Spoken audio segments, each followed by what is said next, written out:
धन्यवाद मान्यवर, आपने इस महत्वपूर्ण बिल पे मुझे अपनी बात कहने का मौका दिया। मान्यवर, मैं इस बिल के विरोध में अपनी बात कहने के लिए खड़ा हुआ हूं और इस बिल का विरोध इसलिए कर रहा हूं कि आप इस बिल को अगर एक लाइन में कहना चाहें तो लौट के बुद्धू घर को आए वाला बिल है ये। मान्यवर, पहले आपने कहा डिजिटल इंडिया होना चाहिए, सारा व्यापार डिजिटली करिए, छोटे छोटे पेमेंट आप डिजिटली करिए।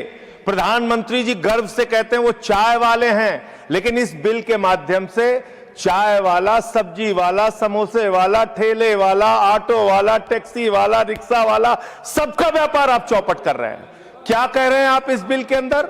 आप इस बिल में कह रहे हैं कि यूपीआई से जब आप पेमेंट करेंगे तो जो व्यापारी होगा, जो व्यापार कर रहा होगा, जिसके खाते में आप पैसा डालेंगे, उसके ऊपर हम टैक्स लगाएंगे। क्यों लगाएंगे आप टैक्स? छोटे छोटे व्यापार, सब्जी वाले पे, चाय वाले पे आप अतिरिक्त भार डालने जा रहे हैं। और देश के, अगर मान लीजिए आप उनके ऊपर भार डालने जा रहे हैं, वो किसी उपभोक्ता का रिश्तेदार तो है नहीं मान्यवर, घुमा फिरा के वो अपने सामानों का दाम बढ़ाएगा, जिसका खामियाजा लोगों को भुगतना पड़ेगा, जिनके ऊपर टैक्स के बढ़ने के कारण महंगाई बढ़ेगी। तो ये दो तरह से मार करने वाला टैक्स है, नंबर एक। दूसरी बात, ये बिल लाया किन परिस्थितियों में गया है, ये देश को जानना जरूरी है।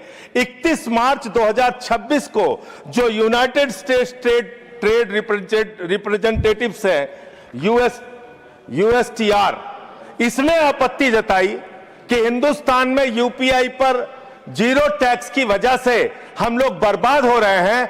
तो ट्रंप के दबाव में भारत की संप्रभुता को गिरवी रख के ये बिल लाया गया है, इसलिए इस बिल के हम खिलाफ। मान्यवर, बहुत कम स्पीकर हैं, एक आध मिनट का समय मुझे और दे दीजिए। मान्यवर, आपका जो समय, विदेशी दबाव में भारत की संप्रभुता को गिरवी रख के आप ऐसा बिल ला रहे हैं जिसमें फॉरेन इन्वेस्टर्स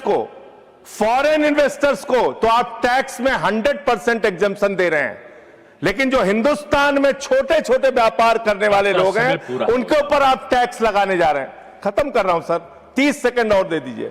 मान्यवर, यह सरकार कहती है यूपीआई के पूरे सिस्टम को मैनेज करने में आपको पैसा खर्च करना पड़ता है। अरे भैया, 27,000 करोड़ रुपए तो आपने सिर्फ मिनिमम बैलेंस चार्जेस के नाम पे 2 साल में देश के करोड़ों उपभोक्ताओं से ले लिया। तो इसलिए मैं आपके माध्यम से कहना चाहता हूं सरकार से, यह बिल इस देश के आम आदमी के खिलाफ है, छोटे व्यापारियों के खिलाफ है। इस बिल के विरोध में अपनी बात कहते हुए अनुरोध करूंगा कि इसको वापस लिया जाए।